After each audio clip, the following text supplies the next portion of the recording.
good morning guys. Ito na naman po tayo sa ating Q&A. Meron pong nagtanong. Ito po ang kanyang tanong. Ito naman po ang question ko. Sabi niya, how to handle my downlines? How can I motivate them to do the same what we are doing, like to attend our online training, invite his friend in OBFB, especially if my downlines is always busy and never ask question about his network. Okay. So, partner, kung ang tanong mo paano i-handle ang downline, ito lang, ganito lang po kasimple yan. So, pagka-pay-in ng member mo, ang number one ko po kasing ginagawa is, tinatanong ko muna kung saan siya mas okay sa pagte-training.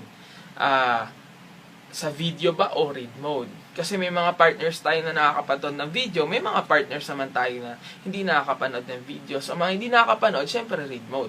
So, number one, pagka-pay-in niya, kailangan training agad. So, sinasabi ko na dapat, meron po tayo sa kanya-kanyang room natin, sa ASBI, may AUBI, may AUPI, may ASMI, may kanya-kanya tayong training room.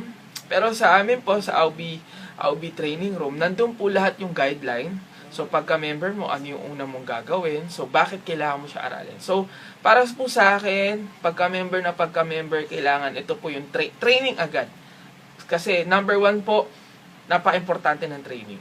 So, first week, kailangan, wala mo na invite, training muna. So, ganun po kasimple yan. Maximum po, first week, kailangan is nakapag-training na, at least naka-FB marketing na, at nakapag-NDO na. Yun po yung number one na kailangan. Training muna. Pagka-member, gawin mo, i-training mo muna. Kita mo sa kanya kung gaano ka-importante yung training. I-mention mo dun sa how to start, 'di ba, sa business, or i-copy mo yung training natin tapos i-paste mo through PM. Mas maganda po 'yon kasi personalized, 'di ba?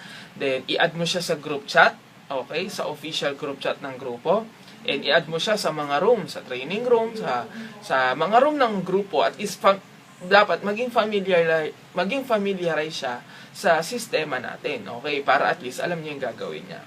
So, guide mo lang ng gusto kung paano ka ginaid ng apply mo, i-guide mo rin siya kagaya ng ganun. So, una, NDO, FB marketing. Number 2 is NDO. Okay, so pag nakapag-NDO na, alam na mag-recruit, alam na kung paano mag-prospecting, okay. So, dapat din ASAP. After na ASAP, MRT na or prospecting technique. Okay, yun yung skills na. Okay. So, depende kung ano yung mauna dyan, pero importante FB marketing NDO. So, ASAP, then prospecting skills or MRT. So, yun lang po yung tinuturo ko talaga. Then, araw-araw po, fina-follow up ko siya. Tinatanong ko, kumusta na, naatinan niya na yung training.